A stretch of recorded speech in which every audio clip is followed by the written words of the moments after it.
Hi guys, welcome back to trader stock. मेरा नाम है रिदान और आज का जो हमारा टॉपिक है वो है इंट्राडे ट्रेडिंग। तो गाइस, आज के इस वीडियो में हम बात करेंगे कि इंट्राडे ट्रेडिंग होती क्या है, ट्रेडिंग की शुरुआत कैसे करनी चाहिए और किन किन बातों का आपको ध्यान रखना चाहिए जब आप इंट्राडे ट्रेडिंग करते हैं। और आखिरी में हम बात करेंगे गाइस कि इंट्राडे ट्रेडिंग करनी चाहिए या नहीं करनी चाहिए। तो गाइस, इससे पहले मैं आपको बता दूं, मुझे ऑलमोस्ट 13 ईयर हो गए स्टॉक मार्केट में ट्रेड करते हुए। मैंने इक्विटी एंड डेरिवेटिव दोनों ही सेगमेंट में मैं ट्रेड किया है। तो जो भी मैं इस वीडियो में आपको बताऊंगा वो मेरा पर्सनल एक्सपीरियंस होगा, ये कोई भी ट्रेडिंग एडवाइस नहीं होगी। तो चलिए शुरू करते हैं।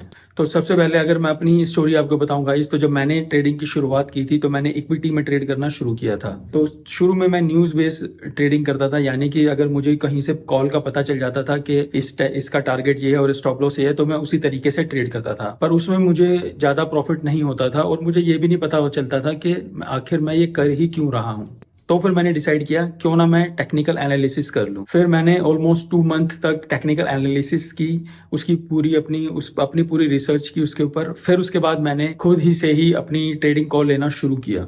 उसके बाद मुझे काफ़ी चीज़ें समझ में आने लगी कि क्या टारगेट सेट करना चाहिए, क्या स्टॉप लॉस सेट करना चाहिए, क्या थंब रूल होता है। तो थंब रूल की बात करें तो थंब रूल होता है 1:3, यानी कि अगर आप 3 रुपए कमाएं तो 1 रुपए का लॉस लगे, 1:3 का लॉस लगे तो ये एकदम सही रहता है। इससे क्या होता है कि अगर आपके लॉसेस 50 और आपकी सक्सेस ट्रेड और लॉस ट्रेड 50-50 भी है, तब भी आप प्रॉफिट में निकल जाएंगे। तो जब मैंने शुरू किया था तो मान लो कि मैं अगर दिन में 10 ट्रेड करता था तो उसमें से 7 ट्रेड मेरे सही हो जाते थे, पर मेरे 3 ट्रेड ना खराब हो जाते थे, यानी कि उसमें मेरे को लॉस लग जाता था। और सबसे मजे की बात क्या थी कि जो मेरे लॉसेस होते थे वो मेरे सारे ही प्रॉफिट को लेके चले जाते थे। वहां से मैंने सीखा कि ये थंब रूल बनाना कितना ज्यादा जरूरी है। तो अगर आप भी इंट्राडे ट्रेडिंग शुरू करें तो ये थंब रूल जरूर बना लें। अगर कोई 100 का शेयर है तो उसमें अगर आप 1 रुपए का लॉस देंगे तो आपको कम से कम 3 रुपए का प्रॉफिट उसमें से लेना ही लेना है, अदरवाइज आप स्टार्टिंग से ही गलतियां करनी शुरू कर देंगे।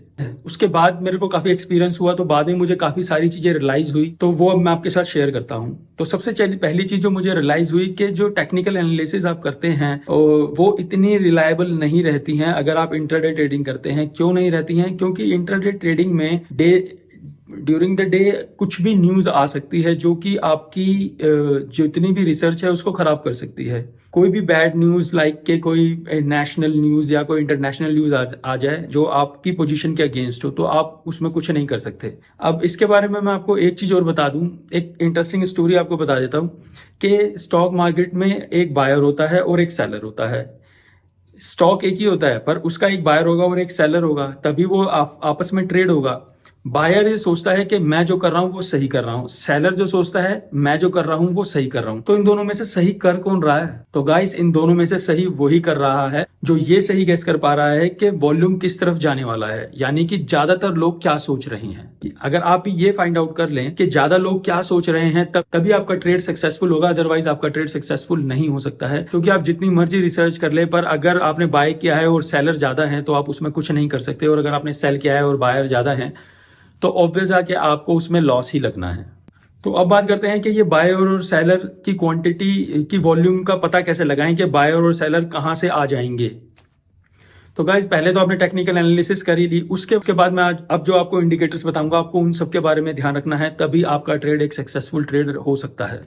तो सबसे पहले बात आ जाती है पीई रेशो की। तो आपको ये चेक करना है कि पुट कॉल रेशो क्या चल रहा है। पुट कॉल रेशो आपको ये बताएगा कि ट्रेडर्स जो हैं वो कॉल साइड से ज्यादा काम कर रहे हैं या फिर पुट साइड से। अगर कॉल साइड से काम कर रहे हैं तो फिर आपको कॉल अप साइड की पोजीशन बनानी होगी, अगर पुट साइड से काम कर रहे हैं तो आपको पुट साइड की पोजीशन बना रही होगी।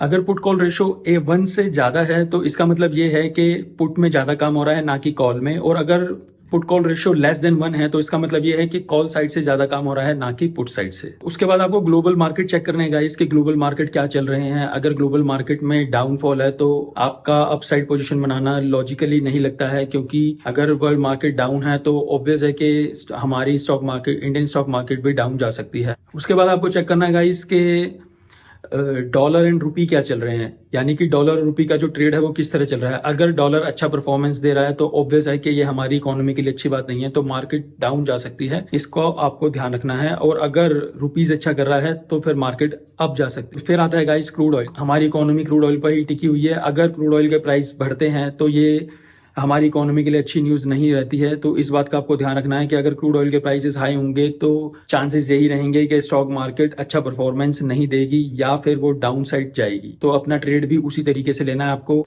आप गोल्ड प्राइसेस को भी देख लें, अगर गोल्ड के प्राइसेस हाई जा रहे हैं तो इसका मतलब यही है कि लोग सेफेस्ट इन्वेस्टमेंट की तरफ जा रहे हैं, और अगर लोग सेफेस्ट इन्वेस्टमेंट की तरफ जा रहे हैं तो वो इक्विटी में इन्वेस्ट नहीं कर रहे हैं, तो मार्केट वहां से बढ़ेगी नहीं या फिर नीचे की तरफ जा सकती है। अब बात करते हैं वॉलेटिलिटी की गाइस, कि अगर वॉलेटिलिटी इंक्रीज हो जाती है तो इसका मतलब यही होता है कि मार्केट में अनसर्टेनिटी है, कोई न्यूज है जो कि आने वाली है, तो इसका भी आपको पता रहना चाहिए। अगर अनसर्टेनिटी होगी मार्केट के अंदर तो जो अगर आप इंट्राडे ट्रेडिंग करेंगे तो प्राइसेस काफी जल्दी जल्दी फ्लक्चुएट करेंगे, जो कि तो उसमें डिसीजन लेना काफी टफ हो जाता है, तो इस बात का आपको ध्यान रखना है। तो गाइस ये तो हुए कुछ इंडिकेटर्स जिनको आपको ध्यान देना होगा। अब कुछ टिप्स दे देता हूं मैं कि आपको किस तरह से आप ट्रेडिंग कर सकते हैं। तो मान लेते हैं कि मार्केट ओपन होती है और ओपन होने के बाद वो ऊपर की तरफ जाने लगती है, अपसाइड जाने लगती है, तो आपको ये ध्यान रखना है कि जो आपका स्टॉप लॉस होगा इस ट्रेड के अंदर वो आपका ओपन प्राइस होगा या फिर लास्ट क्लोजिंग प्राइस होगा, तो उसको लेकर भी आप ट्रेड कर सकते हैं कि वो आपका स्टॉप लॉस होगा और आप ऊपर के लिए ट्रेड कर लें। ऐसे ही अगर मार्केट नीचे ओपन होती है, डाउन साइड ओपन होती है, तो